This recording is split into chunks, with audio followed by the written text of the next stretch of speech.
नमस्कार दोस्तों, आप सभी का स्वागत है आपके अपने चैनल विंग्स क्लासेस में। आज मैं आपको रेफ्रिजरेशन एयर कंडीशनिंग के लोड कैलकुलेशन के न्यूमेरिकल के बारे में समझाऊंगा। ये न्यूमेरिकल दिखने में काफ़ी लंबा है, बट आपको स्टेप वाइज इसको मैं सोल्व करवाऊंगा ताकि मुश्किल ना लगे। और इतना मुश्किल है भी नहीं। इसमें कुछ स्टेप्स हैं, इजीएस्ट न्यूमेरिकल है। ये न्यूमेरिकल साइकोमेट्रिक चार्ट के थ्रू सोल्व होगा। आपको अगर किसी भी स्टेप में कोई प्रॉब्लम होती है तो आप मुझे कमेंट करके बता सकते हैं। मैं आपको कमेंट पे ही उसका रिप्लाई कर दूंगा कहाँ पे प्रॉब्लम है। तो इस सबसे पहले इस न्यूमेरिकल को समझने की कोशिश करते हैं। अगर आपको एक न्यूमेरिकल समझ आ गया तो आप सारे न्यूमेरिकल इस तरह ही कर सकते हैं इजीली। इसीलिए थोड़ा सा बड़ा न्यूमेरिकल मैंने पिक किया है। तो इस न्यूमेरिकल में होता क्या है कि एक कंडीशन होती है हमारी इनसाइड, एक कंडीशन होती है हमारी आउटसाइड। मतलब कि ये हमारा एक रूम है, इस रूम के बाहर की कंडीशन होगी आउटसाइड नंबर वन। जो इनसाइड कंडीशन होगी उसको मान लिया हमने नंबर टू। तो inside condition design condition is given 26 degree Celsius dry bulb temperature and 55% RH। उसके बाद outdoor condition is given 36 degree Celsius dry bulb temperature और 27 degree Celsius wet bulb temperature. मतलब कि जो हमारा हॉल है, जो ऑडिटोरियम है, उसकी इनसाइड कंडीशन, अंदर की कंडीशन गिवन है, और जो हमारे रूम के बाहर जो आउटसाइड एयर होती है जहाँ पे गर्मी ज़्यादा होती है, तो वो कंडीशन गिवन है। तो ये दोनों कंडीशन गिवन है 2 और 1 के रिस्पेक्ट में। तो सबसे पहले साइकोमेट्रिक चार्ट पे इन दोनों पॉइंट्स को मार्क कर लेंगे। उसके बाद दिया हुआ है minimum temperature of air supplied to the room. जो इस ऑडिटोरियम या रूम के अंदर एयर सप्लाई हो रही है उसका मिनिमम टेम्परेचर यहाँ पे गिवन है, जो कि 16 डिग्री सेल्सियस दिया हुआ है। तो first of all we are using these 3 points. उसके बाद total amount of fresh air दिया हुआ है कि उसकी वॉल्यूम कितनी है। ऐसे ही इनफिल्ट्रेशन, इनफिल्ट्रेशन वर्ड क्या होता है? इनफिल्ट्रेशन होता है एक तरह से फोर्सफुली रूम के अंदर एंटर करना। आउटसाइड एयर कंडीशन नंबर 1 पे है जो कि बहुत ही गर्म है, और इनसाइड कंडीशन 2 है जिसका हम टेम्परेचर मेंटेन करके रख रहे हैं। तो कई बार क्या होता है, जैसे ग्लास टूटा हुआ है या दरवाजे के नीचे से एयर आती है, इस तरह की जो लीकेज होती है, मतलब फोर्सफुली एयर रूम के अंदर एंटर कर रही है विदाउट आवर परमिशन, मतलब एक तरह से वेंटिलेशन, कि हमने कुछ और वेंटिलेशन वगैरह नहीं दिया होगा, वो इनफिल्ट्रेट कर रही है, डायरेक्टली रूम के अंदर एंटर कर रही है, तो ये इनफिल्ट्रेशन कहलाता है। तो 390 मीटर क्यूब पर आवर के रिस्पेक्ट में ये एंटर कर रही है। तो अब जो आउटसाइड एयर है पॉइंट नंबर 1 की, उसके अंदर कुछ ना कुछ सेंसिबल हीट होगी, ऐसे ही कुछ ना कुछ लेटेंट हीट होगी। अब सेंसिबल हीट क्या होती है? सेंसिबल हीट वो होती है जब हम हीट सप्लाई करते हैं, जब हम हीट सप्लाई करते हैं तो टेम्परेचर में चेंज आता है, ह्यूमिडिटी में चेंज नहीं आता। मतलब उसका फेज चेंज ना हो, वो लिक्विड से वेपर इस तरह फेज चेंज ना हो। ठीक, अगर हम पानी को गर्म करते हैं, जैसे एक एग्जांपल है, पानी को गर्म करते हैं तो सिर्फ पानी का टेम्परेचर बढ़ रहा है, इसमें वेपर्स नहीं बन रहे, तो वो होगा सेंसिबल हीट। अब जैसे ही एक टेम्परेचर मेंटेन हो गया, थर्मोमीटर में एक टेम्परेचर मेंटेन हो गया, तो अब टेम्परेचर कांस्टेंट हो गया, बट कंटिन्यूसली वेपर बन रहे हैं, तो वो फेज चेंज होगा। एट ए कांस्टेंट टेम्परेचर जब भी फेज चेंज होगा तो वो होगा लेटेंट हीट। जब टेम्परेचर में चेंज होगा और फेस में चेंज नहीं होगा तो वो होगा सेंसिबल हीट। आप टेंशन मत लीजिए, ये दोनों चीज़ें मैं आपको साइकोमेट्रिक चार्ट के थ्रू इसी न्यूमेरिकल में अच्छे से समझाऊंगा, बहुत ही शानदार तरीके से समझाऊंगा। उसके बाद क्या कहता है? Seating chair, seating chair for dining. तो 45 पर्सनस बैठे हुए हैं। एम्प्लॉय सर्विंग द मील, 5 लोग हैं जो खाना खिला रहे हैं। तो टोटल कितने पर्सनस हुए? 50। 50 लोग हैं, 45 45 जो हैं वो खाना बैठे हुए हैं और 5 उनको खाना खिला रहे हैं। तो sensible heat gain by per person, मतलब sensible heat gain by per person, तो पर पर्सन के रिस्पेक्ट में बात कर रहा है तो 50 के बारे में बात कर रहा है। Latent heat gain by late gain per seating person, seating person के रिस्पेक्ट में बात कर रहा है तो 45 के बारे में बात कर रहा है। ऐसे ही पर पर्सन आ गया लेटेंट हीट गेन बाई, तो ये 50 के बारे में बात कर रहा है। ठीक, सेंसिबल हीट एडिड फ्रॉम मील, मतलब सेंसिबल हीट, खाना आया है, खाना गर्म है, तो उस गर्म खाने के कारण भी तो रूम में हीट एनर्जी ऐड कर रही है, तो वो आ गया। ऐसे ही लेटेंट हीट, तो मैं इसको कलर चेंज करके एक बार आपको ये बताता हूँ कि सेंसिबल हीट के पैरामीटर्स कौन कौन से हैं। तो सेंसिबल हीट तो एक ही आ गया, ऐसे ही एक सेंसिबल हीट ये आ गया। सेंसिबल हीट से नहीं नहीं, गलती से बता गए। Sensible heat gain by per person, sensible heat gain by added by the meal. ठीक, ऐसे ही लेटेंट हीट के, लेटेंट हीट का भी कलर चेंज कर लेते हैं एक बारी। तो ग्रीन कलर से ये लेटेंट हीट का केस हुआ, ऐसे ही ये वाला लेटेंट हीट का केस हुआ। तो ये दो हमारे पास केस हुए लेटेंट हीट के। ऐसे ही अभी सेंसिबल हीट के और चेक करते हैं। ये न्यूमेरिकल में आगे सॉल्व कराऊंगा तो इजी रहेगा आपको फाइंड करने के लिए कि सेंसिबल हीट के पैरामीटर्स कौन कौन से थे, लेटेंट हीट के पैरामीटर्स कौन कौन से थे। तो उसके बाद कहता है total heat flow through the wall, roof और फ्लोर। अब जो वॉल है, रूफ है या फ्लोर है, उन पे ऊपर डायरेक्टली सनलाइट पड़ रही है, ठीक। तो वॉल गर्म हो रही है, हीटअप हो रही है, रूफ भी हीटअप हो रही है, फ्लोर भी हीटअप हो रहा है कहीं ना कहीं। तो इन सब के कारण क्या होगा, सिर्फ सेंसिबल हीट बढ़ रही है। वाटर वेपर का एक्सचेंज तो हो नहीं रहा, सिर्फ हीट एनर्जी अंदर आ रही है। तो वो क्या होगा, सेंसिबल हीट। तो ये वाले सारे पैरामीटर्स भी सेंसिबल हीट के ही होंगे। ऐसे ही solar heat gain through glasses, जो ग्लासेस से सोलर रेडिएशन अंदर आ रही है बंद ग्लास से, तो वो क्या हुआ, सोलर हीट गेन ही तो हुआ, मतलब सेंसिबल हीट गेन ही तो हुआ। वाटर वेपर का एक्सचेंज थोड़ी ना हो रहा है। उसके बाद कहता है कि equipment sensible heat gain, equipment जो चल रहे हैं उनके कारण जो सेंसिबल हीट, जो रूम का टेम्परेचर बढ़ रहा है वो।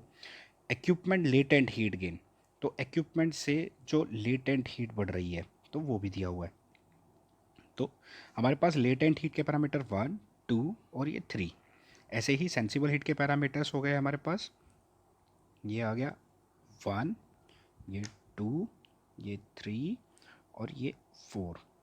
उसके बाद जो आपने अभी पढ़ा था इनफिल्ट्रेशन, तो इनफिल्ट्रेशन के अंदर क्या होता है, जब भी आउटसाइड एयर इनसाइड के अंदर एंटर करेगी तो उसके अंदर कुछ ना कुछ सेंसिबल हीट भी होगी और लेटेंट हीट भी होगी। तो हमें आउटसाइड एयर के रिस्पेक्ट में भी ये पॉइंट निकालना होगा, सेंसिबल हीट और लेटेंट हीट। ये थोड़ा सा इंपॉर्टेंट स्टेप है, बस ये ध्यान रखना। बाकी सारे पैरामीटर्स दिए हुए हैं, हमें इन्फिल्ट्रेशन के रिस्पेक्ट में लेटेंट हीट और सेंसिबल हीट निकालनी होगी। आगे बढ़ते हैं। बस ये न्यूमेरिकल ऑलमोस्ट कंप्लीट हो चुका है।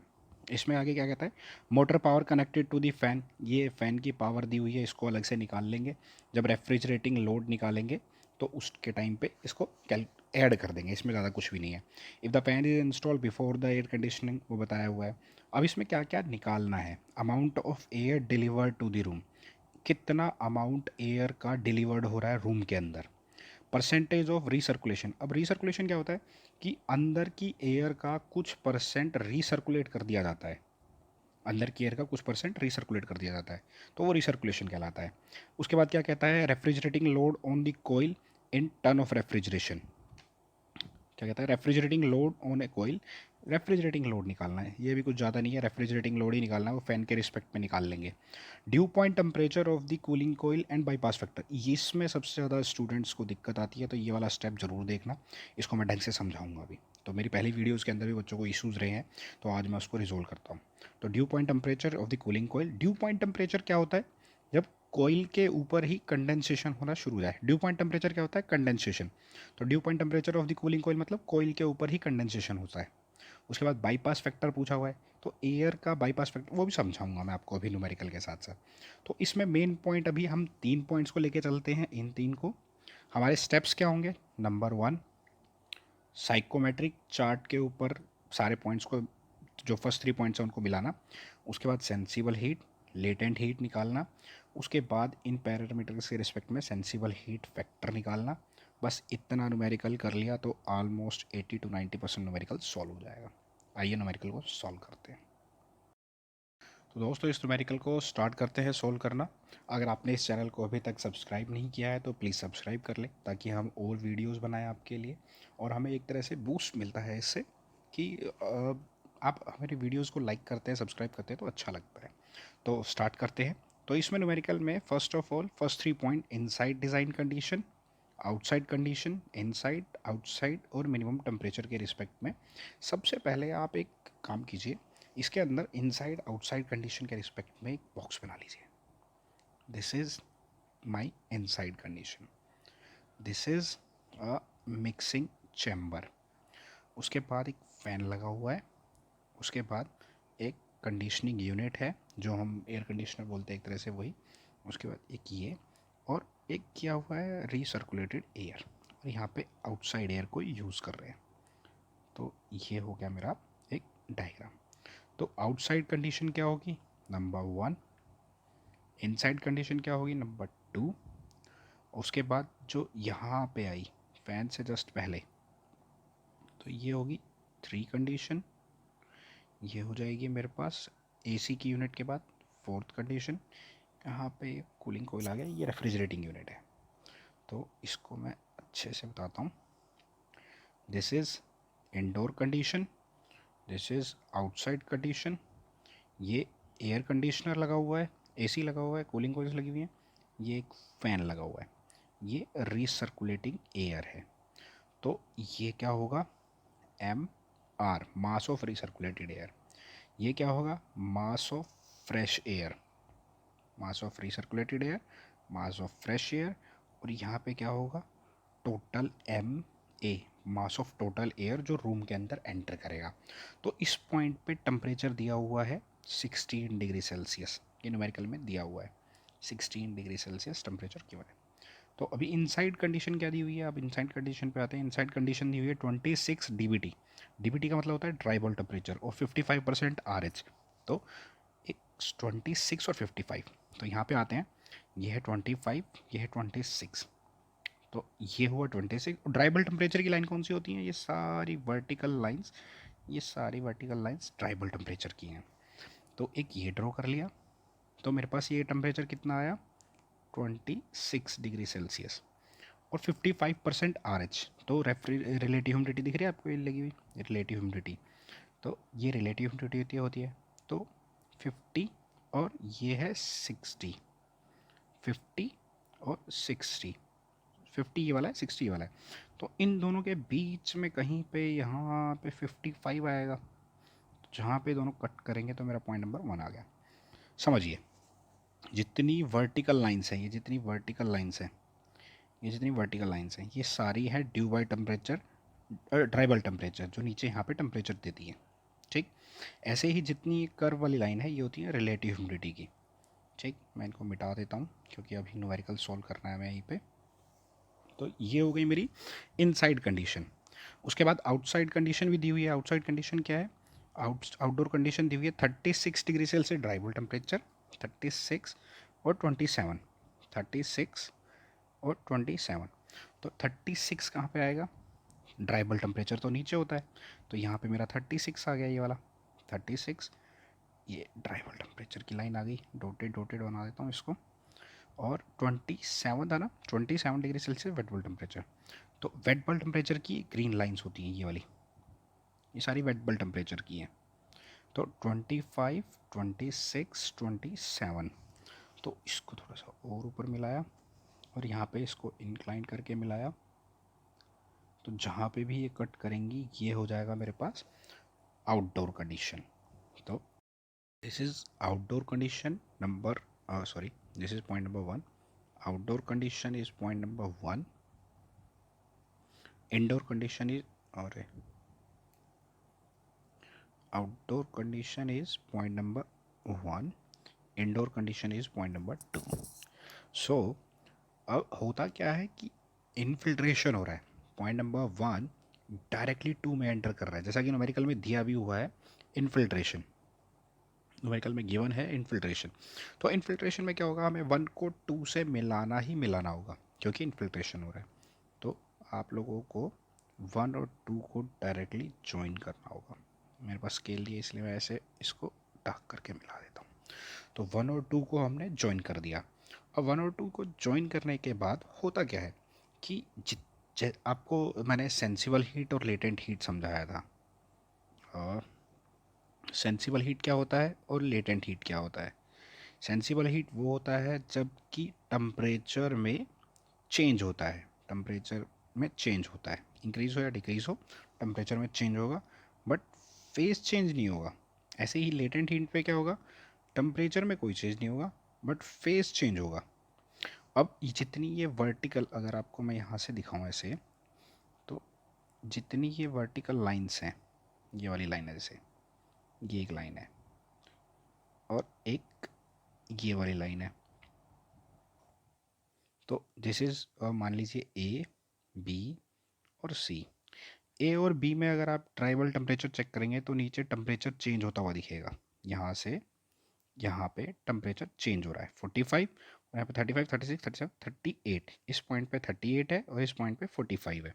तो 38 से 45 टेम्परेचर चेंज हुआ, बट ह्यूमिडिटी देखिए, ह्यूमिडिटी चेंज नहीं हुई। ह्यूमिडिटी में कोई चेंज नहीं आया। ऐसे ही तो ये वाली लाइन कौन सी हुई, अगर मैं इस लाइन के बारे में बात कर रहा हूँ तो ये वाली लाइन हुई सेंसिबल हीटिंग की लाइन, कि whenever there is change in temperature from 38 to 45 हो गया, बट ह्यूमिडिटी चेंज नहीं हुई, ह्यूमिडिटी उतनी की उतनी है, मॉइस्चर कंटेंट तो भाई उतने का उतना ही है।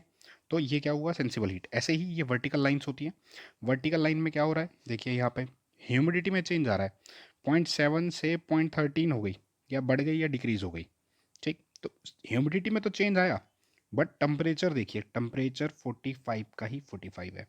तो लेटेंट हीट के अंदर टेम्परेचर में चेंज नहीं होगा, बट फेज चेंज होगा। ऐसे ही सेंसिबल हीट के अंदर टेम्परेचर चेंज होगा बट फेज चेंज नहीं होगा, ठीक है। तो ये होता है सेंसिबल हीट और लेटेंट हीट का केस। ये सिर्फ आपको समझाने के लिए था इस न्यूमेरिकल में। अभी मैं आपको लेटेंट हीट और सेंसिबल हीट का डेप्थ में समझाता हूँ होता क्या है। हाँ जी, तो ये न्यूमेरिकल था। अब इस न्यूमेरिकल पे आता हूँ। इस न्यूमेरिकल में कलर ले लेता हूँ मैं ब्लैक, दोबारा से ब्लैक नहीं ग्रीन लेता हूँ, इसका यूज़ नहीं है इतना। तो ये वाली लाइन आई वर्टिकल डाउनवर्ड, ये वाली लाइन गई हॉरिजॉन्टल।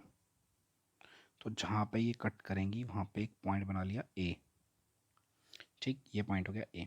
तो ये वाली लाइन कौन सी होगी, लेटेंट हीट की लाइन, और ये वाली लाइन कौन सी होगी, सेंसिबल हीट की लाइन, ठीक।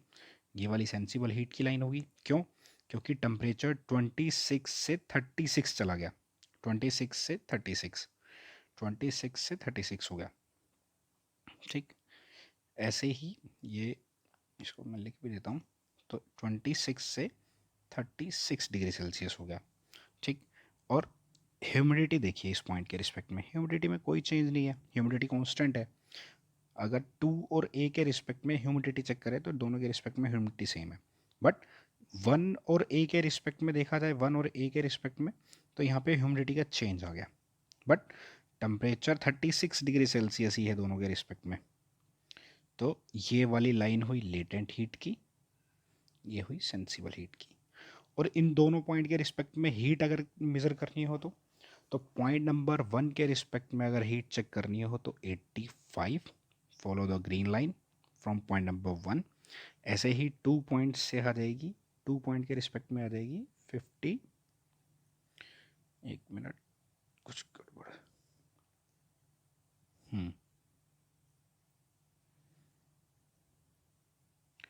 हाँ जी। तो पॉइंट नंबर 2 के रिस्पेक्ट में क्या होगा, पॉइंट नंबर 2 के रिस्पेक्ट में आ जाएगा अप्रोक्स ये 57 के आसपास, तो 57 के आसपास आ जाएगा। तो ये हीट आ गई, तो 2 पॉइंट्स की हीट आ गई। ऐसे ही ए पॉइंट के रिस्पेक्ट में अगर हीट निकालनी हो तो आप स्केल यूज़ कर सकते हैं, तो स्केल से एग्जैक्ट वैल्यू आ जाएगी। तो ये आ जाएगी हमारी अप्रोक्स 67 के आसपास। तो ये वाली वैल्यू आ जाएगी, ए से डायरेक्टली अपवर्ड की तरफ गए तो यहाँ पे ये जहाँ पे भी टच करे 65 66 के आसपास। तो मैं आपको एग्जैक्टली वैल्यूज़ बता देता हूँ। तो 1 पॉइंट के रिस्पेक्ट में मेरी आ रही है 85, 85.2 जो बुक में है उसके रिस्पेक्ट में बता देता हूँ। ऐसे ही 2 के रिस्पेक्ट में आ रही है 55.6, यहाँ पे आ रही है 55.6, और जो एच ए की आ रही है वो आ रही है एग्जैक्ट 66। तो ये तीनों वैल्यूज़ पे हीट निकल गई। अब होता क्या है देखिए, आप समझ आ रहा है, अगर नहीं समझ आ रहा तो इस वीडियो को कंप्लीट देखना, आराम से देखना। अगर एक न्यूमेरिकल सॉल्व करना आ गया तो बाकी न्यूमेरिकल आपको ईजिली समझ आ जाएंगे, कोई दिक्कत नहीं होगी। अब देखिए ये वाली वर्टिकल लाइन थी, तो ये वाला रीज़न क्या हुआ, जो वर्टिकल लाइन से आ रहा है, यहाँ से होता हुआ आ रहा है, वर्टिकल लाइन के रिस्पेक्ट में आ रहा है, तो ये होगा लेटेंट हीट। हीट निकल जाएगी ऊपर से एंथैल्पी, क्योंकि यहाँ पे हम एंथैल्पी चेक करते हैं, लिखा हुआ ना एंथैल्पी। ऐसे ही अब सेंसिबल हीट की लाइन देखिए, 2 और 1 के रिस्पेक्ट में ये वाली सेंसिबल हीट था, तो ये क्या होगा, सेंसिबल हीट, ये सेंसिबल हीट होगा। तो आप डायरेक्टली यहाँ से सेंसिबल हीट और लेटेंट हीट कैलकुलेट कर सकते हैं। अब आता हूँ मैं स्टेप, ये हुआ स्टेप नंबर 1 था न्यूमेरिकल को एक्सप्लेन करना। स्टेप नंबर 2 था कि इन 4 लाइनों को समझाना कि इनसाइड कंडीशन क्या है, आउटसाइड कंडीशन क्या है, मिनिमम टेम्परेचर क्या है, टोटल फ्रेश एयर सप्लाई क्या है, और इनफिल्ट्रेशन क्या है। अब बाकी स्टेप पे आता हूँ, बाकी जो सारी हीट एनर्जी हैं वो निकालना समझाता हूँ। अभी तक अगर आपको न्यूमेरिकल समझ आया हो तो प्लीज़ चैनल को सब्सक्राइब करें और बाकी वीडियोस को भी लाइक और ज़रूर देखें। तो इसके बाद आप स्टार्ट करते हैं हीट कैलकुलेट करना। आगे सोल्व करते हैं इस न्यूमेरिकल को। तो इसी न्यूमेरिकल को सेम मैंने एक और बना लिया है ताकि एक हेक्टिक ना बने, थोड़ा समझने में आसानी हो। तो हमने डायग्राम बनाया था, this is indoor condition, point number one, point number one is outdoor condition, point number two is indoor condition. जो वर्टिकल लाइन है वो क्या होगी, लेटेंट हीट। तो अभी पहले समझाया था। ऐसे ही जो हॉरिजॉन्टल लाइंस होंगी वो क्या होंगी, सेंसिबल हीट। यहाँ पे आई लिखा हुआ है एक अलग से, आई लिखा हुआ है। आई क्या होता है, ड्यू टू इन्फिल्ट्रेशन। पॉइंट और one, point one directly two में आके मिल रहा है, रूम के अंदर मिल रहा है, तो ये होता है इन्फिल्ट्रेशन। तो इन्हीं पॉइंट्स के रिस्पेक्ट में अगर हम वन पॉइंट के रिस्पेक्ट में लाइन को आगे मूव करेंगे तो हमें यहाँ पे एंथैल्पी मिल जाएगी, और एंथैल्पी की यूनिट किलो जूल पर केजी ड्राई एयर के रिस्पेक्ट में यहाँ पे दी हुई है। तो ये वाला क्या होगा, लेटेंट हीट, और ये वाला क्या होगा, सेंसिबल हीट। तो आइए sensible heat due to infiltration और latent heat due to infiltration calculate करते हैं। इससे पहले एक इम्पॉर्टेंट चीज़ और है कि आप पॉइंट नंबर वन के रिस्पेक्ट में स्पेसिफिक वॉल्यूम निकालिए, ऐसे ही पॉइंट नंबर टू के रिस्पेक्ट में स्पेसिफिक वॉल्यूम। भाई मैं इन्फिल्ट्रेशन की बात कर रहा हूँ तो मुझे सिर्फ वन के रिस्पेक्ट में बात करनी है, तो वन के रिस्पेक्ट में स्पेसिफिक वॉल्यूम। और स्पेसिफिक वॉल्यूम की लाइंस कौन सी होती हैं, आपको देखिए यहाँ पे दिखेगा, ये आपको दिख रहा है वॉल्यूम मीटर के ऊपर केजी ऑफ ड्राई एयर। तो ये जो डॉटेड लाइंस हैं, ये देखिए, ये वाली लाइन 0.80, ऐसे ही 0.85, तो ये क्या होती है, स्पेसिफिक वॉल्यूम की लाइन होती है। अब इसमें मैं आपको एग्जैक्टली पॉइंट पे ही लेके चलता हूँ जहाँ पे मुझे मेज़र करनी है। तो मुझे पॉइंट नंबर वन और टू के वन पे निकालनी है। तो ये क्या है, स्पेसिफिक वॉल्यूम की लाइन। ऐसे ही ये वाली कौन सी है, स्पेसिफिक वॉल्यूम की लाइन। और अगर आप नीचे जाके देखेंगे तो 0.95 ये वाली वैल्यू है, और इसको आगे नीचे जाके देखेंगे तो 0.90 ये वाली वैल्यू है, ये जो डॉटेड लाइन आ रही है। तो ये स्पेसिफिक वॉल्यूम्स की लाइन होती हैं। और मुझे अगर पॉइंट वन पे निकालना है तो मैं सिर्फ क्या करूँगा, इस पूरी लाइन के 5 डिवीज़न कर दिए, आप स्केल से कर सकते हैं, 1 2 3 4 और 5। मतलब ये वाला पॉइंट कौन सा हुआ, 0.90, ये वाला पॉइंट 0.91, 0.92, 0.93, 0.94, ऐसे ही ये वाला पॉइंट आ गया 0.95, यहाँ पे लिखा हुआ है नीचे। तो अब इस डिवीज़न के जो ये वाले डिवीज़न है, इसके सब डिवीज़न भी कर सकते हैं हम, 0.91, 0.92, 0.93, तो इस तरह। तो मेरे पास क्या हुआ, ये पॉइंट, ये वाला, जैसे अगर यहाँ से देखूँ मैं तो ये वाला पॉइंट 901, 902, 903, तो 902 के अप्रोक्स आ रहा है, 903 के अप्रोक्स आ रहा है। तो वन पॉइंट पे जो स्पेसिफिक वॉल्यूम आएगी, स्पेसिफिक वॉल्यूम है वो 0.902। कैसे, क्योंकि आपने इसके 10 डिवीज़न किए ना, तो 0.901, अगर मैं दो डिवीज़न करता हूँ इस लाइन के, ठीक, ये 90 है, ये 91 है, तो 901, 902, 903, 904, 905, 906, तो लास्ट में 91 आएगा ना। तो इसी तरह आपको स्पेसिफिक वॉल्यूम कैलकुलेट करनी है। अगर ना समझ आए तो इस वीडियो को एक बारी और चेक करना, यहाँ पे स्केल अपने साइकोमेट्रिक चार्ट पे स्केल रख के इन दोनों के डिस्टेंस मेज़र करना, उनके डिविजन्स करना, उन डिवीज़न से पता लगाना कि मेरा पॉइंट नंबर वन पे क्या डिवीज़न आ रही है।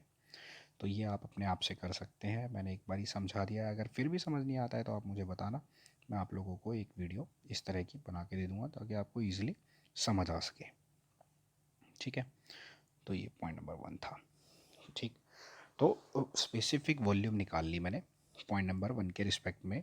मेरी स्पेसिफिक वॉल्यूम आती है, मैं स्टार्ट करता हूँ न्यूमेरिकल सोल्व करना। स्पेसिफिक वॉल्यूम आती है पॉइंट नंबर वन के रिस्पेक्ट में 0.902 मीटर क्यूब पर केजी। इतना क्लियर। और H1 की वैल्यू कितनी है आप बता सकते हैं, H1 की वैल्यू वन पॉइंट के रिस्पेक्ट में एंथैल्पी 0.82, तो ये आ जाएगा, इसको छोटा कर देता हूँ, थोड़ा सा बड़ा कर देता हूँ, 85.2, ये क्या होगा, किलो जूल पर केजी। ऐसे ही H2 की वैल्यू H2 की वैल्यू कितनी थी 2 पॉइंट के रिस्पेक्ट में 55.6 किलो जूल पर केजी ड्राई एयर, ठीक, केजी ऑफ ड्राई एयर। ऐसे ही एच ए की वैल्यू क्या होगी, एच ए की वैल्यू 66 किलो जूल पर केजी ड्राई एयर, ये वाली वैल्यू मैं यहाँ पे हाईलाइट भी करता हूँ। ये वाली वैल्यू ये है, ये वाली वैल्यू ये है और ये वाली वैल्यू ये है। तो इन तीनों को आप यहाँ से चेक कर सकते हैं। उसके बाद अब मास ऑफ इनफिल्ट्रेशन निकालना है। अब मास ऑफ इनफिल्ट्रेशन निकालना है। Mass of infiltration, mass of infiltration क्या होगा, मास ऑफ इनफिल्ट्रेशन होगा volume V1 divided by specific volume. तो यहाँ से मेरे पास इनफिल्ट्रेशन का मास दिया हुआ है। अगर हम न्यूमेरिकल को चेक करें तो न्यूमेरिकल में मास ऑफ इनफिल्ट्रेशन दिया हुआ है 390 metre cube per are, 390 metre cube per are. तो डायरेक्टली यहाँ पे 390 metre cube per are upon specific volume कितनी आई मेरी 0.902। तो यहाँ से मेरे पास आप कैलकुलेशन कर लीजिए कैलकुलेटर लेके, ये आता है 432.37 kg पर आर। तो मेरे पास मास ऑफ इनफिल्ट्रेशन आ गया, मतलब एक तरह से मेरे पास M1 आ गया। M1 की वैल्यू आ गई 432.37 kg पर आर। तो ये एक बहुत ही इंपॉर्टेंट पॉइंट है। अब यहाँ से अगर मेरे पास ये वाला पॉइंट आ गया तो मैं यहाँ से इजीली सेंसिबल हीट इनफिल्ट्रेशन की कितनी हुई, लेटेंट हीट इनफिल्ट्रेशन की कितनी हुई वो निकाल सकता हूँ। तो अब यहाँ पे थोड़ा सा स्पेस लेके मैं स्टार्ट करता हूँ। Sensible heat due to infiltration I, infiltration, तो ये क्या होगा M1 इंटू, और सेंसिबल हीट क्या होगा यहाँ पे देखिए H A minus H2, H A, ये एच ए है और ये H2 है। तो H A minus H2 directly यहाँ पे आप लिख दीजिए एच ए माइनस H2, ठीक। तो आप इसको सोल्व कर लीजिएगा, इसमें वैल्यू रख के मैं डायरेक्टली आंसर लिख देता हूँ। अगर कोई इशू हो तो आप बता देना मुझे व्हाट्सएप पे, अगली बार से मैं फिर सोल्व करवा दूंगा उसको, क्योंकि वैल्यूज़ पूरा लिखने का फ़ायदा नहीं है। तो ये आंसर आता है आपका 4496.6 kilo joule per R, kilo joule per R. अब इस किलो जूल पर आर को पर वॉट में कन्वर्ट करने के लिए तो मेरे पास ये है किलो जूल पर आर, और किलो जूल पर सेकंड में कन्वर्ट कर लेंगे, जूल पर सेकंड होता है वॉट। तो आंसर आ जाएगा मेरे पास किलो वॉट में, मेरे पास आंसर आ जाएगा किलो वॉट में। तो उसको 3600 से डिवाइड कर देना, तो मेरे पास आंसर आता है 1.25 kilo watt sensible heat due to infiltration. तो एक पॉइंट ये निकल गया, M1 भी आ गया। अब ये क्या है, इंपॉर्टेंट पॉइंट है। उसके बाद similarly latent heat due to infiltration कैसे निकलेगा, latent heat due to infiltration M delta H, M1, और लेटेंट हीट क्या है H1 माइनस HA। तो ये वाला पॉइंट क्या है H1, ये वाला पॉइंट क्या है HA। तो H1 minus HA, H1 minus HA। तो यहाँ से ये लेटेंट हीट भी आ जाएगी। Latent heat due to infiltration क्या आती है मेरे पास, ये आ जाती है 8301.5 किलो जूल पर आर। ऐसे ही इसको लेटेंट हीट को आप वॉट में कन्वर्ट कर लेना, तो 2.31 किलो वाट। तो ये आ गया, ठीक है। तो ये latent heat due to infiltration आ गया मेरे पास 2.31 किलो वाट। मैं इनको अलग से डार्क भी कर लेता हूँ, एक मिनट दीजिए।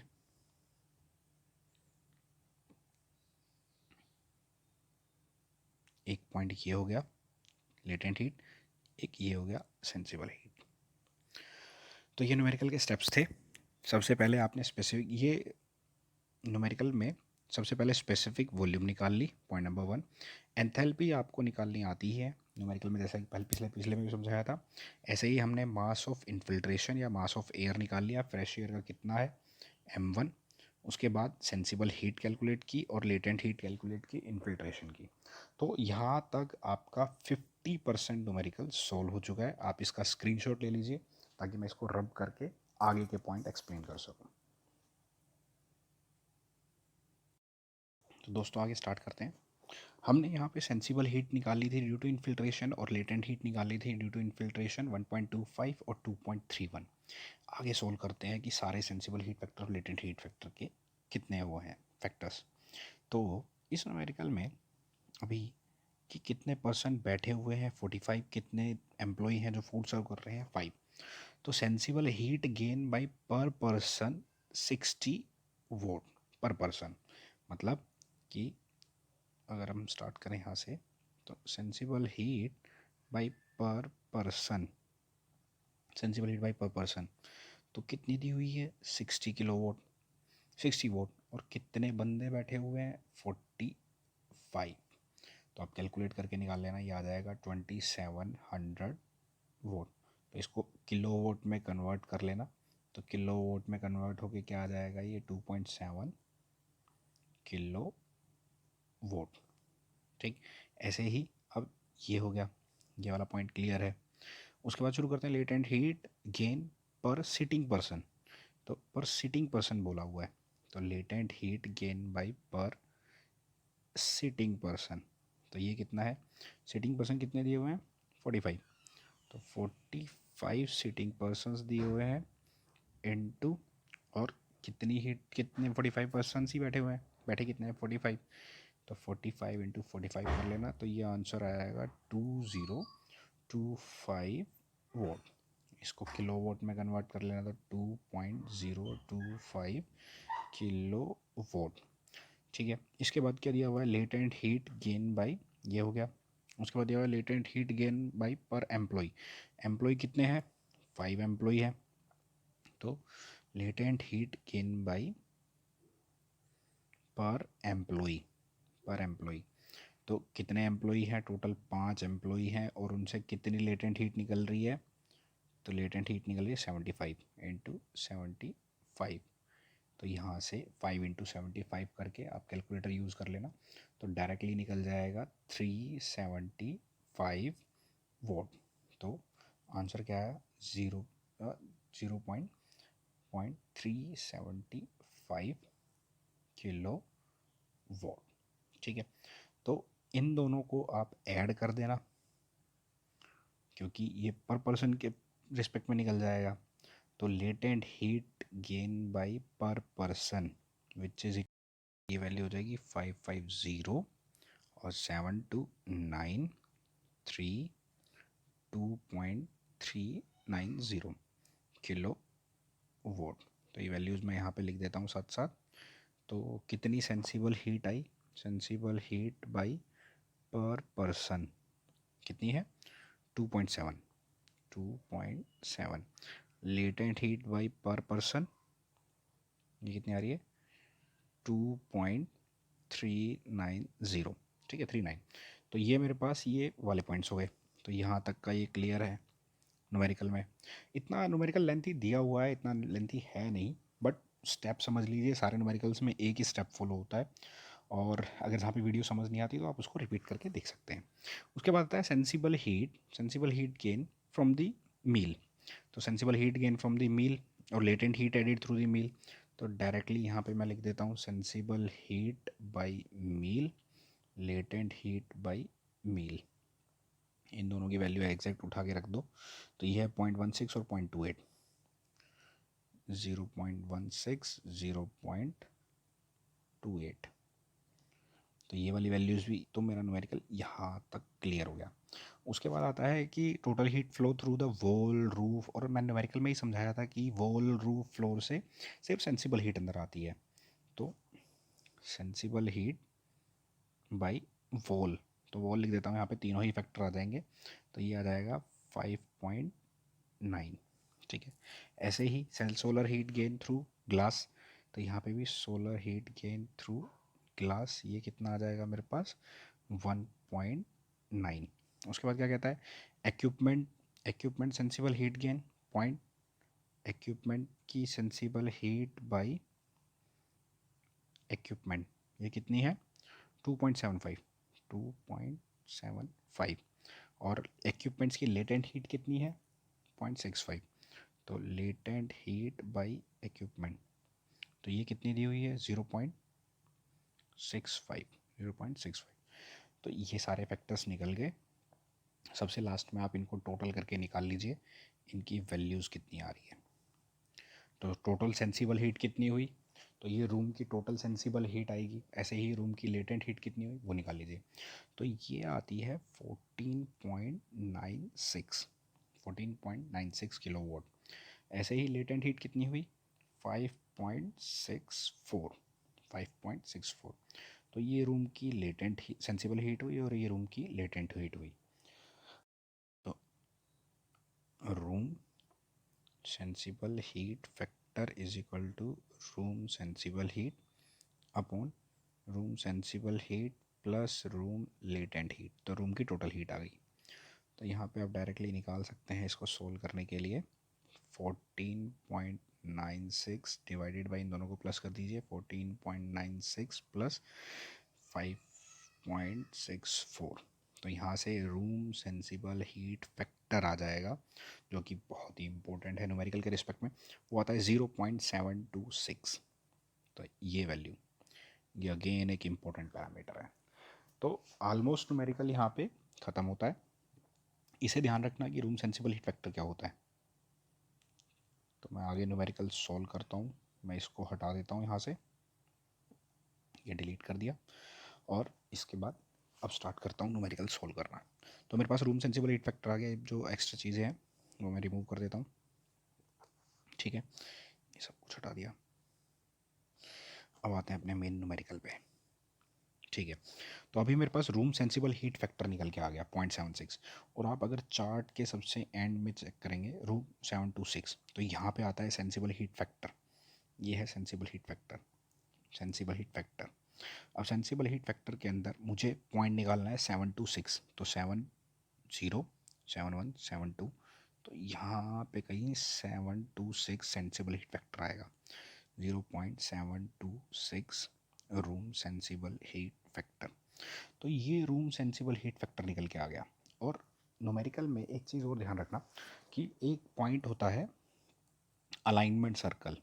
अलाइनमेंट सर्कल, ये alignment circle maximum time fix होता है। ये एक तरह से फिक्स ही है। इसकी वैल्यू याद रखनी है 26 degree Celsius dry bulb temperature और 50% RH, 50% RH। इसे आप याद रखना, ये एग्ज़ाम में दी वैल्यू दी नहीं होती, ये याद रखनी होती है। तो हमें 26 डिग्री सेल्सियस टेम्परेचर तो पता ही है, हमने निकाला था 26 डिग्री सेल्सियस ये वाला है, और 50% RH, तो ये वाला पॉइंट जहाँ पे ये दोनों कट करेंगे, ये वाला पॉइंट। तो 50% RH ये वाला है, और 26 डिग्री सेल्सियस टेम्परेचर ये वाला लाइन है, जहाँ पे दोनों कट करेंगी ये होगा अलाइनमेंट सर्कल। Alignment circle. अब अलाइनमेंट सर्कल को सेंसिबल हीट फैक्टर से मिलाना है। तो इसके लिए मैं एक स्ट्रेट लाइन ड्रॉ कर लेता हूँ। तो ये अलाइनमेंट सर्कल को, एक मिनट गलत हो गया,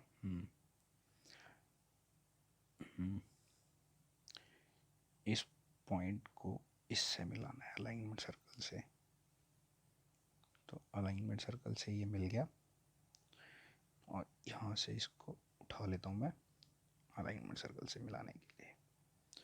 ठीक है, तो ये वाले अलाइनमेंट सर्कल के साथ मिल गया। पॉइंट नंबर 2 को अलाइनमेंट सर्कल से मिलाना है, ये मिला दिया।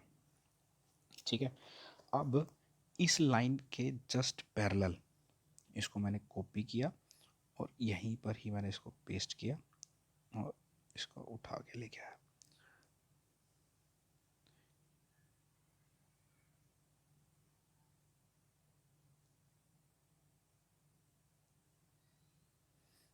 और इस लाइन को इसके जस्ट पैरेलल ड्रॉ कर दिया।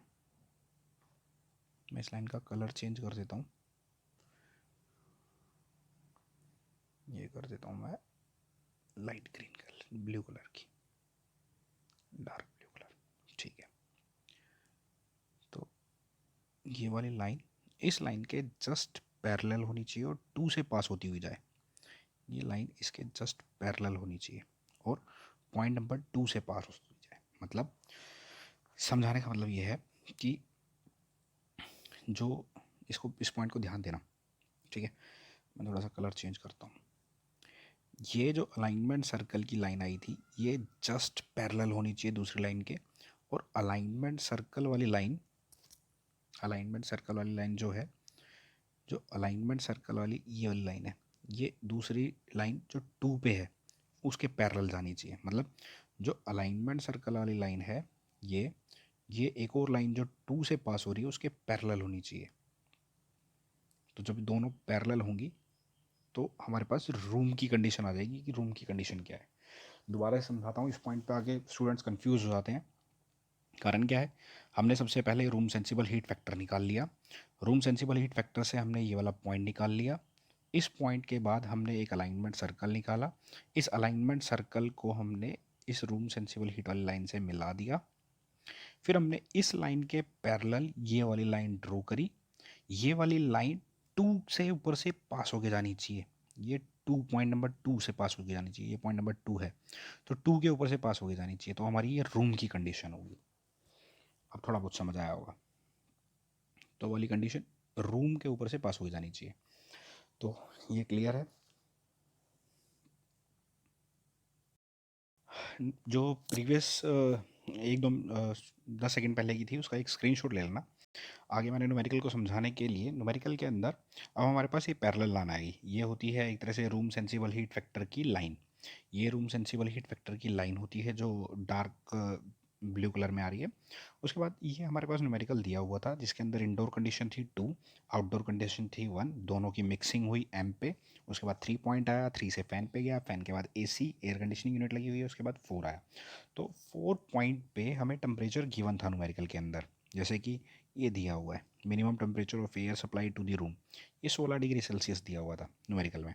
तो डायरेक्टली 4 जो यहाँ पे कंडीशन एंटर कर रही है वो दी हुई है 16 डिग्री सेल्सियस। तो हमें अब 16 डिग्री सेल्सियस टेम्परेचर मेजर करना है, ड्राई टेम्परेचर ये रहा। और यहाँ से डायरेक्टली एक लाइन ऊपर की तरफ मूव करेगी, जहाँ पे भी कट करेगी ये वाला पॉइंट, ये हमारा 4 पॉइंट है जो रूम के अंदर एंटर कर रहा है। दिस इज आवर 4 पॉइंट जो रूम में एंटर कर रहा है। ठीक, अब इतना क्लियर। अब 4 पॉइंट के रिस्पेक्ट में आप सारी कंडीशंस बता सकते हो कि क्या क्या कंडीशन है, स्पेसिफिक वॉल्यूम कितनी है, इसकी हीट एनर्जी कितनी है, एंथैल्पी कितनी है। तो 4 पॉइंट पे एंथैल्पी आ रही है मेरे पास अप्रोक्स 41.3 के आसपास आ रही है। तो मेरे पास 41.3 के आसपास आ रही है, ये आ रही है 41.3। यहाँ से डायरेक्टली आप ऊपर जाके देख सकते हैं ना, यहाँ से ये वाला पॉइंट जहाँ पे भी स्ट्राइक करेगा। आप अपने स्केल कॉपी अपनी जो आपके पास साइकोमेट्रिक चार्ट है, आप ये न्यूमेरिकल पूरा अपने साइकोमेट्रिक चार्ट पे साथ साथ सोल्व भी करें मेरे साथ साथ। तो 41.3 आ गई एंथैल्पी। और स्पेसिफिक वॉल्यूम भी आप निकाल सकते हैं। तो स्पेसिफिक वॉल्यूम वाली लाइन ये होती थी, तो इनसे स्पेसिफिक वॉल्यूम भी निकल जाएगी इस पॉइंट के रिस्पेक्ट में। मतलब 4 पॉइंट के रिस्पेक्ट में जो भी कंडीशन पूछी जाए वो आप बता सकते हो। तो एक क्वेश्चन के अंदर, इसी क्वेश्चन के अंदर अगर क्वेश्चन को पूरा पढ़ेंगे तो amount of air delivered to the room, ये देखिए ये वाला point, amount of air delivered to the room, amount of air delivered to the room ये वाला। तो 4th पॉइंट वो है कि कितना अमाउंट डिलीवर्ड किया गया। तो हमें यहाँ पे मास निकालना है, मास ऑफ एयर, कितना मास ऑफ एयर सप्लाई किया गया। तो यहाँ पे इस पॉइंट के रिस्पेक्ट में मेरे पास क्या आएगा, एक तरह से total heat, total heat which is equal to mass of air M A, क्योंकि यहाँ पे एम ए है और जो रिसर्कुलेट हो रहा है वो एम आर है, जो फ्रेश लाया जा रहा है वो एम एफ है। तो एम ए और डेल्टा एच क्या होगा, इन दोनों का डिफरेंस, मतलब H4 minus H2, H2 minus H4, H2 minus H4, क्योंकि 2 पॉइंट पे हीट एनर्जी जो अंदर के इक्विपमेंट्स है उनसे हीट एनर्जी एब्जॉर्ब करने के बाद अंदर टेम्परेचर बढ़ जाएगा। तो H2 माइनस H4, तो H2 पॉइंट के रिस्पेक्ट में एंथैल्पी हमने निकाली थी पहले, आप चेक कर सकते हैं। तो और ये टोटल हीट क्या होगी, रूम टोटल हीट, मतलब room sensible heat plus room latent heat. तो मेरे पास टोटल हीट आ जाएगी रूम की। जो हमने अभी थोड़ी देर पहले किया था। तो रूम की टोटल हीट आती थी हमारे पास 14.96 प्लस 5.64 को करने के बाद ये हो जाएगी 14.96 प्लस 5.64। तो यहाँ से हमें मास ऑफ एयर निकालना है, मास ऑफ एयर निकालना है। तो मास ऑफ एयर क्या होगा, M A is equal to room total heat divided by H2 minus H4। तो रूम की टोटल हीट दी हुई है, तो ये कितनी हो जाएगी 0 और 15 और एक 16 पॉइंट, ये हो जाएगी 14 प्लस 5 19 20.60 डिवाइडेड बाई H2 की वैल्यू कितनी दी हुई है,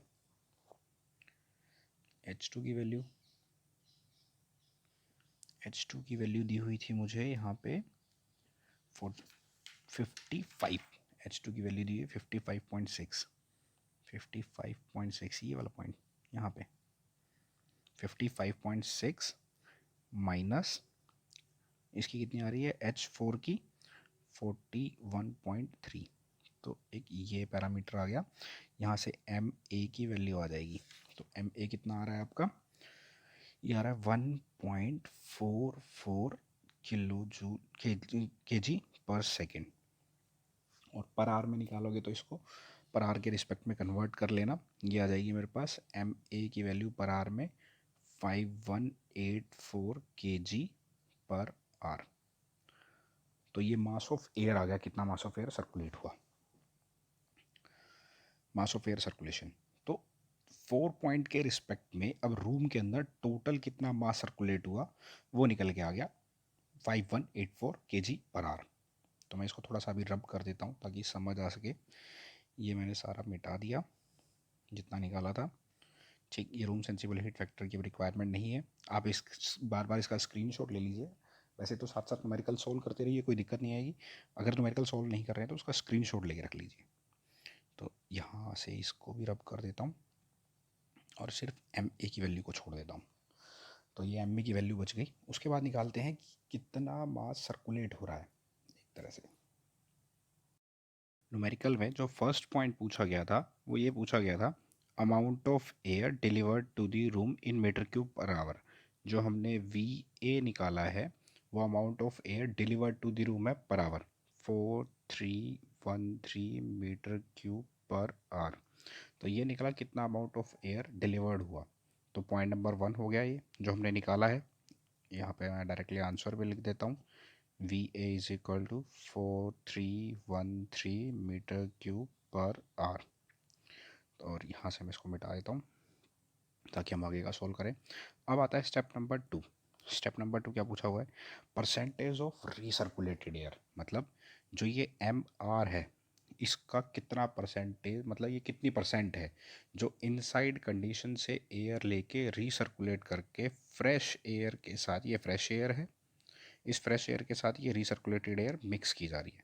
तो ये कितना परसेंटेज रिसर्कुलेटेड एयर है जो भेजा जा रहा है। इसके बाद हम कितना भी ये भी निकाल सकते हैं कि कितना मास ऑफ फ्रेश एयर, जो बाकी न्यूमेरिकल में पूछा होता है कि कितना मास ऑफ फ्रेश एयर मिलाया गया है।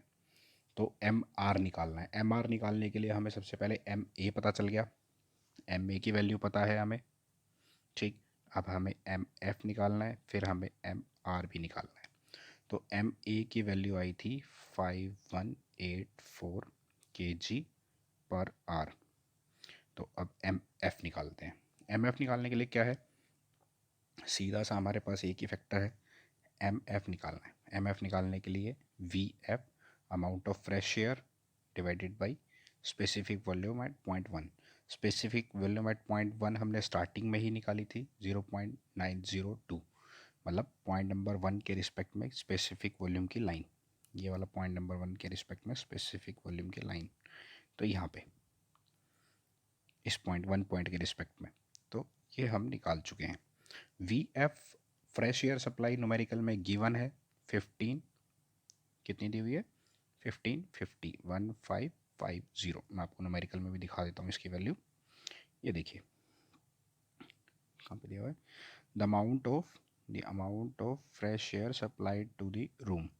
ये दिया हुआ है 50 metre cube per KG, 1550 metre cube per KG. तो यहाँ से अमाउंट ऑफ फ्रेश एयर आ जाएगा, एमएफ निकल जाएगा। एमएफ की वैल्यू आती है 1718.4 केजी पर आर। तो ये निकल के आ गया। अगर मुझे मास ऑफ रीसर्कुलेटेड एयर निकालना है एम आर, तो एम आर की वैल्यू क्या होगी, M A minus M F. मतलब एम ए क्या है, M R recirculated air plus fresh air, इन दोनों को मिला के ही तो एम ए बना। तो अब मुझे यहाँ से एम आर निकालना है, तो एम आर क्या हो जाएगा, M A minus M F. तो दोनों की वैल्यू पुट करके डायरेक्टली मैं आंसर लिख रहा हूँ, आप पुट कर लेना कि मास ऑफ रिसर्कुलेटेड एयर कितना आता है, 3465.6 केजी पर आर। तो ये आ गया मास ऑफ रिसर्कुलेटेड एयर। अब मुझे मास ऑफ रिसर्कुलेटेड एयर पता है कितना है, और टोटल मास भी पता है कितना है, तो परसेंटेज इसकी निकल सकती है। भाई मुझे मास ऑफ रिसर्कुलेटेड एयर पता है और टोटल मास भी पता है, तो परसेंटेज अगर रिसर्कुलेटेड निकालना है, मास ऑफ रिसर्कुलेशन का परसेंटेज निकालना है, तो 3465.6 divide by total mass. Total mass क्या था, एम ए। एम ए की वैल्यू कितनी थी, 5184। तो यहाँ से इसकी परसेंटेज निकल के आ जाएगी, ये आंसर आ जाएगा 0.668।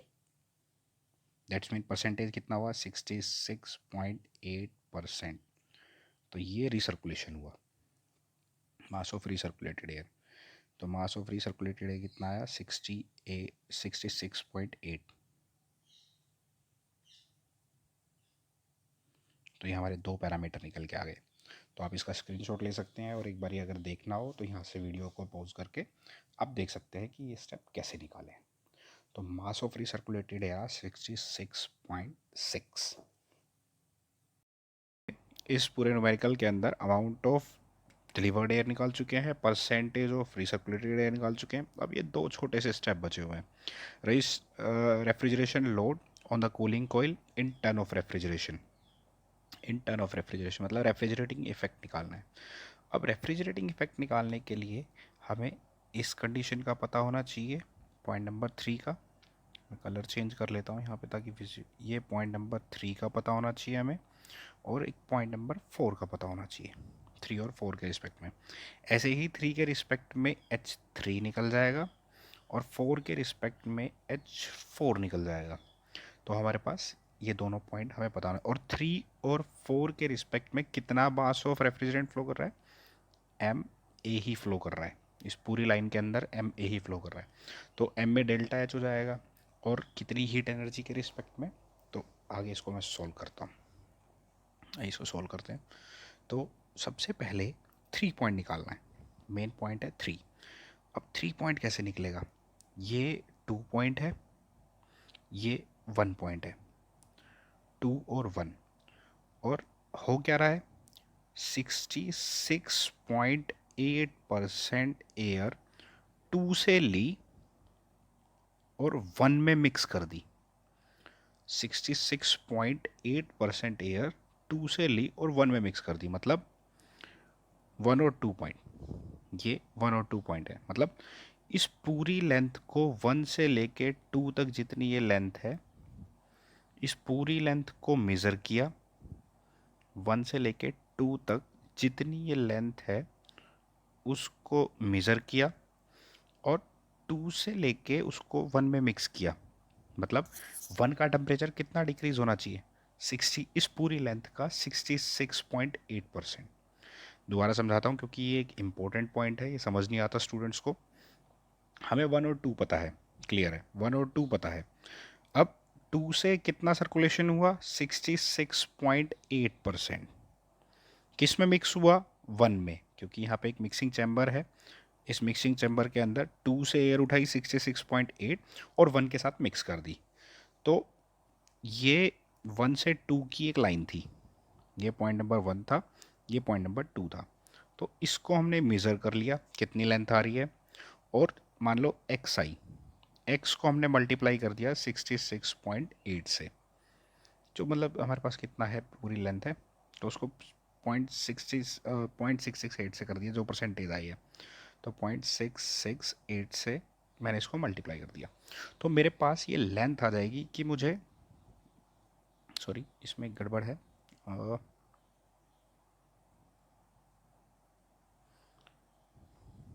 इसमें यहाँ से स्टार्ट करता हूँ। तो ये एक लाइन थी, पॉइंट नंबर 1, पॉइंट नंबर 2। तो 2 से एयर को उठाया और 1 में मिक्स किया, 2 से एयर को उठाया और 1 के साथ मिक्स किया, तो हुआ क्या, 1 का टेम्परेचर डिक्रीज़ हुआ। कितना डिक्रीज़ हुआ, वो हम इस पूरी लेंथ को यहाँ से लेके यहाँ तक मेज़र कर लेंगे। ठीक, मान लो ये x आ गया, x को 6.668 से मल्टीप्लाई कर दिया, तो एक पॉइंट आ जाएगा जितना मुझे यहाँ से एक मार्क लगाना है, मतलब इसको उठा के इसमें मिक्स किया तो कितना डिक्रीज आना चाहिए, 66.8, तो ये पॉइंट नंबर 3 हो जाएगा। ऐसे ही ये इसमें करना है, ये पूरी लेंथ को 1 से लेके 2 तक मेज़र किया, 1 से 2 तक मेज़र किया और 2 को उठा के 1 में मिक्स किया, तो मेरे पास एक पॉइंट आ जाएगा 6, इस पूरी लेंथ का एक पार्ट आ जाएगा 66.6%, 66.6%, तो वो मार्क कर लेना। तो अराउंड यहाँ पे कहीं, ठीक, तो ये मेरा पॉइंट आ जाता है, पॉइंट नंबर 3। अगर ये पॉइंट अभी भी समझ ना आया हो तो मैं दोबारा एक बार फिर से वैसे एक्सप्लेन कर देता हूँ कि 2 और 1 पॉइंट्स तो है, आउटडोर कंडीशन और इंडोर कंडीशन मेरे को दी हुई है।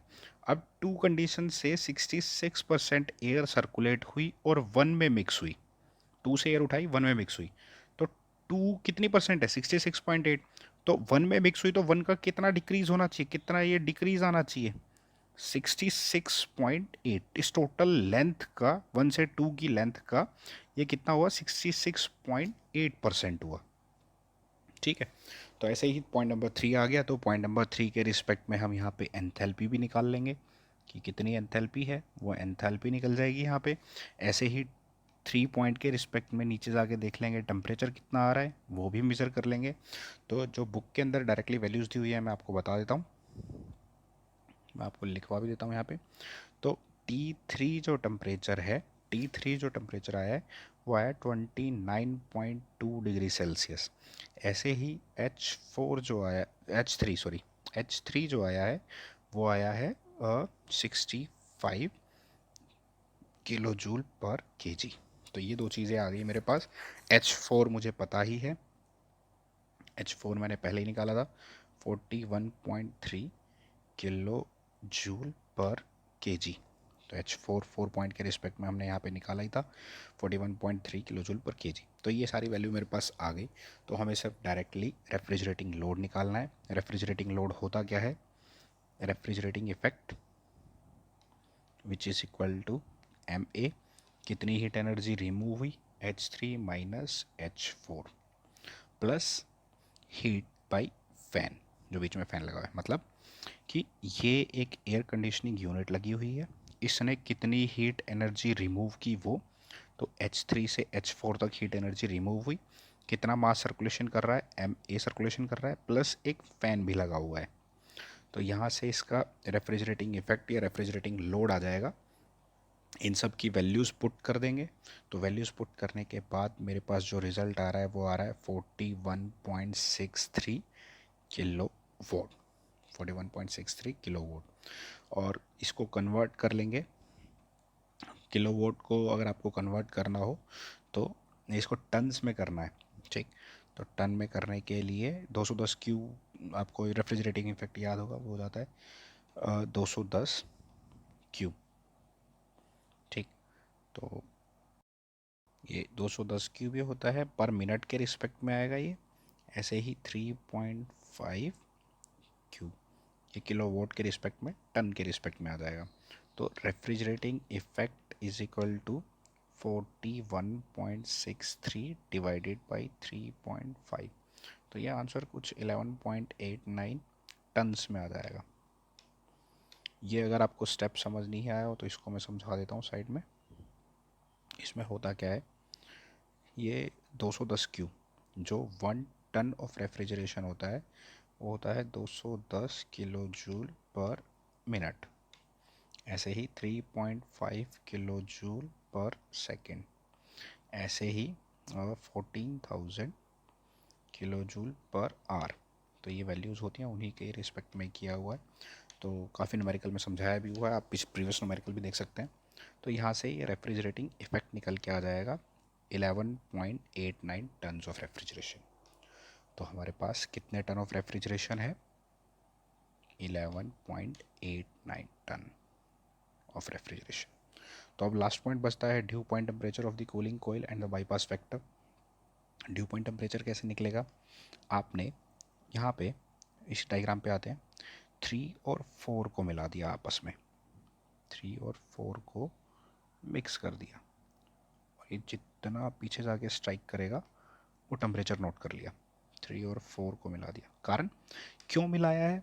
क्योंकि कूलिंग कोयल के रिस्पेक्ट में 3 की एयर आ रही है, 3 पॉइंट की एयर आ रही है और 4 की एयर बाहर जा रही है। तो 3 और 4 आपस में मिलेंगे, और ड्यू पॉइंट टेम्परेचर कैसे होगा? कूलिंग कोयल्स के ऊपर कंडेंसेशन होगा, तो 3 और 4 के रिस्पेक्ट में ही आएगा। तो ये point number 3, this is point number 3, 3 और 4 को मिला है, तो ये आ गया मेरे पास apparatus dew point temperature. Apparatus dew point temperature जो पॉइंट नंबर 6 से डिनोट किया हुआ है। ये मेरे पास, आप स्केल से लाइन खींच लेना, आपकी एग्जैक्ट आ जाएगी। ये बुक में दी हुई है अप्रोक्स 12, और मेरे पास अप्रोक्स आ रही है 11, 11.5, 11 ही मान लीजिए। और आप बुक में चेक कर लीजिएगा, आपकी वैल्यू अलग आएगी, 11 डिग्री सेल्सियस। तो मेरे पास 6 पॉइंट की एपरेटस ड्यू पॉइंट टेम्परेचर की वैल्यू आ रही है 11 डिग्री सेल्सियस। तो अब यहीं पे ही इसको सोल्व कर देता हूँ साथ साथ, या फिर इसको रब कर देता हूँ। 1 मिनट दीजिए। आपको अगर इसका स्क्रीनशॉट लेना हो तो स्क्रीनशॉट ले लीजिए। अब मैं इसको रब कर देता हूँ फिर।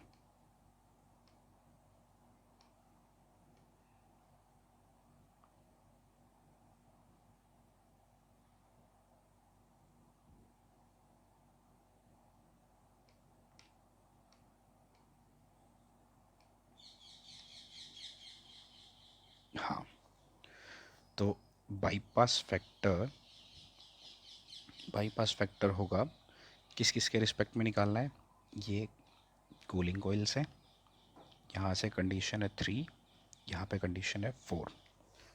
और बाईपास फैक्टर अगर हम कंडीशन नंबर 3, 4 को भूल के अगर हम कंडीशन नंबर 1 और कंडीशन नंबर 2 के रिस्पेक्ट में लेते हैं, तो कूलिंग कोइल का बाईपास फैक्टर याद रखने के ना तरीके होते हैं। एक तरीका है बाईपास फैक्टर याद करने का, हीटिंग के लिए होता है, हीटिंग के लिए 32/31।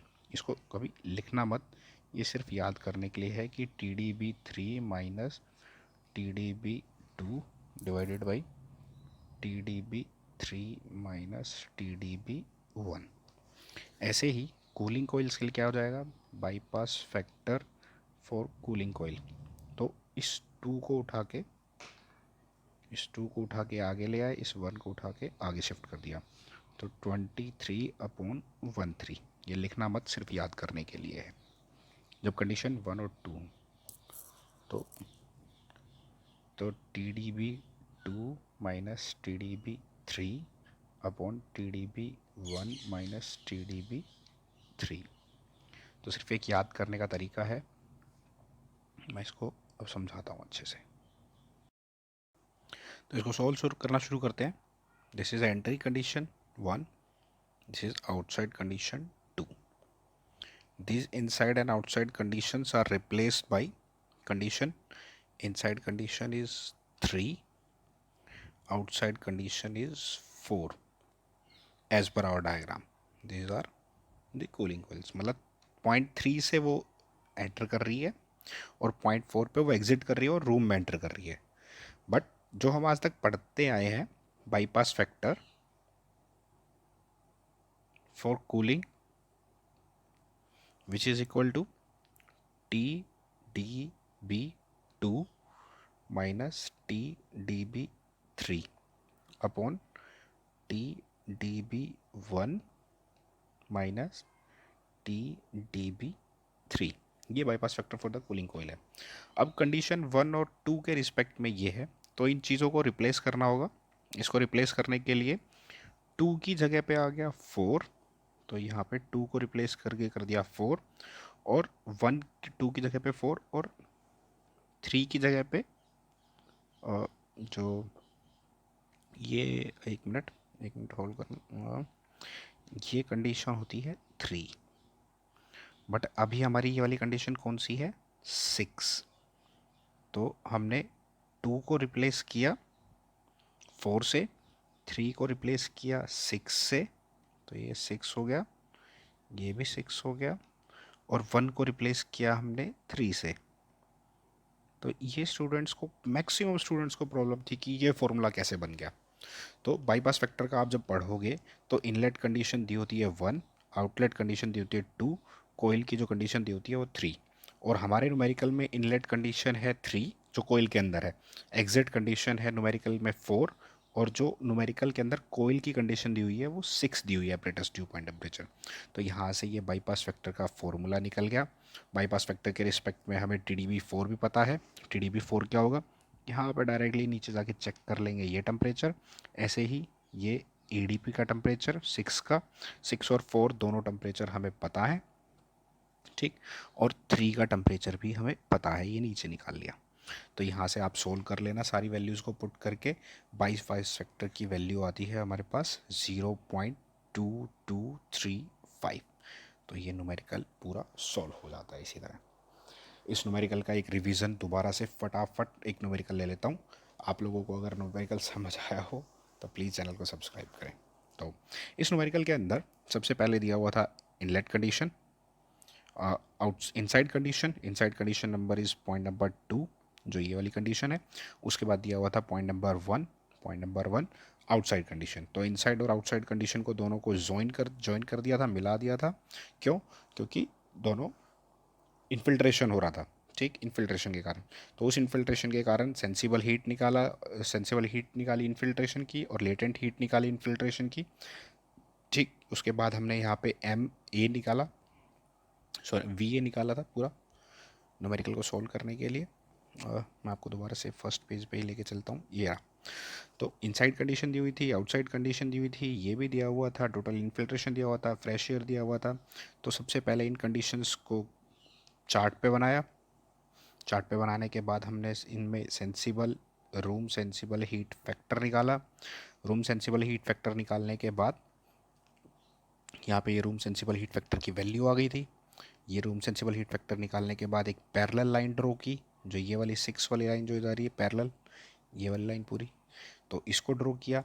ये यहाँ पे जाके 4 पॉइंट आ गया। 4 पॉइंट हमें दिया हुआ था 16 डिग्री सेल्सियस, तो ये निकाल लिया। उसके बाद पॉइंट नंबर 3 कैलकुलेट किया, पॉइंट 3 और 4 को ज्वाइन किया, तो हमारे पास पॉइंट नंबर 6 आ गया, ये वाला पॉइंट नंबर 6। तो 6 के बाद हमने बाईपास फैक्टर निकाल लिया, और जितने भी बचे हुए पैरामीटर्स थे वो सारे हमने कैलकुलेट किए। तो thank you for watching the video. If you like the video, please comment. If you are unable to understand the video, please comment. अगर आपको न्यूमेरिकल समझ नहीं आता है या कोई दिक्कत होती है तो कमेंट करें। अगर और न्यूमेरिकल हो या किसी भी पार्ट में अगर कन्फ्यूज़न आती है तो आप इस पर कमेंट ज़रूर करें, चैनल को सब्सक्राइब ज़रूर करें, वीडियो को लाइक ज़रूर करें। Thank you to all of you for watching the video.